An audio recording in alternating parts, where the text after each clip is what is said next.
રાજ્યમાં વિસાવદરની જેમ જે રાજકારણ ગરમાયું હતું તેવી જ રીતે હવે મોરબીને લીધે રાજકારણ ગરમાયું છે। વિસાવદરના ધારાસભ્ય ગોપાલ ઇટાલિયા અને મોરબી અને માળિયાના ધારાસભ્ય કાંતિલાલ અમૃતિયા બંને વચ્ચે ચાલેલા વાક યુદ્ધને લીધે મામલો ખૂબ ગરમાયો છે। હવે તે વિસાવદર અને મોરબી વચ્ચે સીમિત નથી રહ્યો। ગઈકાલે તેના તાર વાંકાનેર સુધી પહોંચ્યા હતા અને હવે આ મામલો ટોક ઓફ ધ ટાઉન બન્યો છે। નમસ્કાર, BS9 TV ન્યૂઝમાં આપની સાથે હું ભગવતી ઉષાવડિયા। ગોપાલ ઇટાલિયાને કાંતિલાલ અમૃતિયાએ ચેલેન્જ આપી હતી અને ત્યારબાદ ચેલેન્જનો ખેલ શરૂ થયો। ધારાસભ્ય લેવલના વ્યક્તિઓ જ્યારે આવી રીતે લડે તે જરાય પણ ન શોભે, પણ તેમ છતાં બંને વચ્ચે લડાઈ શરૂ થઈ છે અને આ લડાઈએ ખૂબ આક્રમક રૂપ ધારણ કર્યું છે। વાત એમ હતી કે મોરબીના લોકોએ રસ્તાઓને લઈને રોષ વ્યક્ત કરતા કહ્યું હતું કે વિસાવદર વાડી કરીશું અને તે બાબતે ગોપાલ ઇટાલિયાને ટાર્ગેટ કરી કાંતિલાલ અમૃતિયાએ ખુલ્લી ચેલેન્જ આપી હતી અને ત્યારબાદ ચેલેન્જનો ખેલ શરૂ થયો। સતત ચર્ચાઓની વચ્ચે ગઈકાલે વાંકાનેરના જીતુ સોમાણીએ પણ ચેલેન્જ આપી અને હવે આમાં નવો એક અધ્યાય ઉમેરાયો છે। હવે વાત કરવી છે કોંગ્રેસના ધારાસભ્ય ઇન્દ્રનીલ રાજ્યગુરુની, કારણ કે સમગ્ર મામલે તેમનું પણ નિવેદન આવ્યું છે અને તેમણે ગોપાલ ઇટાલિયા અને કાંતિલાલ અમૃતિયાને ગધેડા કહ્યા છે। શું કહી રહ્યા છે ઇન્દ્રનીલ રાજ્યગુરુ, તેના પર નજર કરીએ। મોરબીના ધારાસભ્ય કાંતિ અમૃતિયા અને વિસાવદરના ધારાસભ્ય ગોપાલ ઇટાલિયા વચ્ચે જે રીતના કહીએ કે એક રાજીનામું આપવાનું જે શાબ્દિક યુદ્ધ ચાલી રહ્યું છે, આ યુદ્ધ વચ્ચે આજરોજ જ્યારે જીતુ સોમાણીનું પણ નિવેદન સામે આવ્યું છે। આ સમગ્ર ઘટનાને લઈને આપણે સીધી જ વાત કરીશું કોંગ્રેસના અગ્રણી ઇન્દ્રનીલભાઈ રાજ્યગુરુ સાથે।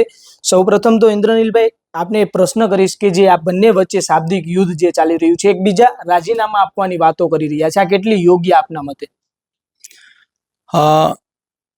તમે બહુ સરસ શબ્દ વાપરો, શાબ્દિક યુદ્ધ કરી રહ્યા છે। એટલે તમારી જેમ સામાન્ય માણસો પણ સમજે છે કે આ શાબ્દિક જ રહેવાનું છે, વાસ્તવિક નથી થવાનું। એટલે એનો મતલબ એ થયો કે આ એની પ્રસિદ્ધિનો સ્ટન્ટ ચાલી રહ્યો છે। મારી વાત એ છે કે ગોપાલભાઈ મોરબીના ખાડાઓની વાત કરે છે। ભેસાણના રસ્તા ન ચાલી શકે એટલા ખરાબ છે, પણ પ્રસિદ્ધિ મેળવવા માટે ગોપાલભાઈ આખા ગુજરાતમાં ફરે છે। એમને જેણે ધારાસભ્ય બનાવ્યા છે એ લોકોની જે તાત્કાલિક તકલીફો છે, જે એને ચૂંટણીમાં પ્રોમિસ કર્યા હતા, ન્યા જવાને બદલે કાંતિભાઈ એને ચેલેન્જ ફેંકે અને ગોપાલભાઈ એને સ્વીકારે, કરોડો રૂપિયાની વાતો થાય, ચૂંટણી લડી લેવાના ખર્ચાની પણ વાતો થાય અને છેવટે એક વાત ન થાય કે શા માટે એ બેમાંથી કોઈ લોકોના પરસેવાના પૈસાથી ચૂંટણી પંચે જે ખર્ચો ફરીવાર ચૂંટણીનો કરવો પડે એ કોણ આપશે એની ચર્ચા એમાં ના હોય। એટલે આ લોકો જ્યારે કોઈ પાર્ટીને જોઈને કે કોઈ વ્યક્તિના વાણી વિલાસમાં આવીને, એના પ્રભાવમાં આવીને મત આપે, એની લાલચમાં આવીને મત આપે અને ત્યારે એવો પક્ષ કોઈ એને મત હોય એને કાયમ મત આપે, તો એમાં આવા ધારાસભ્યો જ બને કે જે લોકો માટે નહીં પરંતુ પોતાની પ્રસિદ્ધિ અને પોતાની સત્તા માટે જ હાવલા મારતા લોકો જ આવે। જે રીતના આ સમગ્ર શાબ્દિક યુદ્ધની શરૂઆત છે તે આમ આદમી પાર્ટી દ્વારા ત્યાં રોડ રસ્તાને લઈને જે વિરોધ કરવામાં આવ્યો હતો તે બાદ થઈ હતી।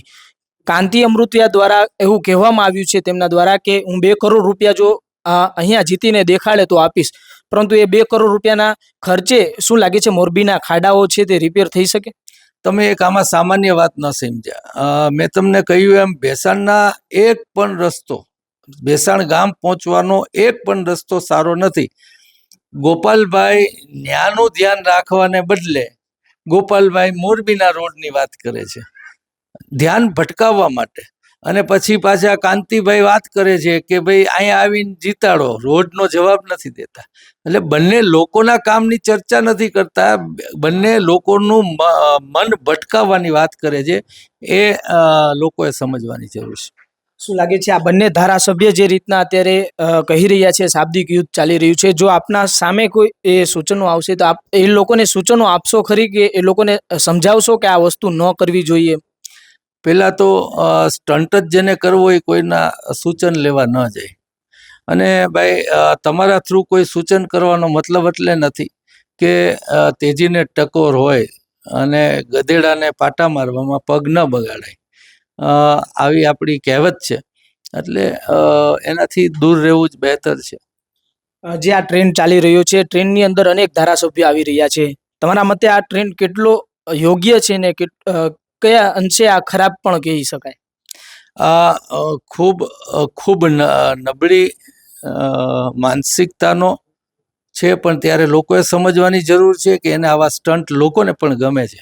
આજ ખાસ કરીને આજના યુવાનોને. એટલે આવા સ્ટન્ટ જોવા તમને એક પરિપક્વ ધારાસભ્ય હોવો જોઈએ, એની બદલે ગુજરાત આખામાં આવા ધારાસભ્યોના સ્ટન્ટો જોવા મળે છે. શું લાગે છે એ બંને ધારાસભ્યોને જે મત આપીને જે લોકોએ ધારાસભ્ય બનાવ્યા છે, આ મતની કોઈ કિંમત નથી લાગે છે તમને? લોકોએ આનો મતલબ એ થાય કે લોકોએ સમજીને મત નહોતો આપ્યો.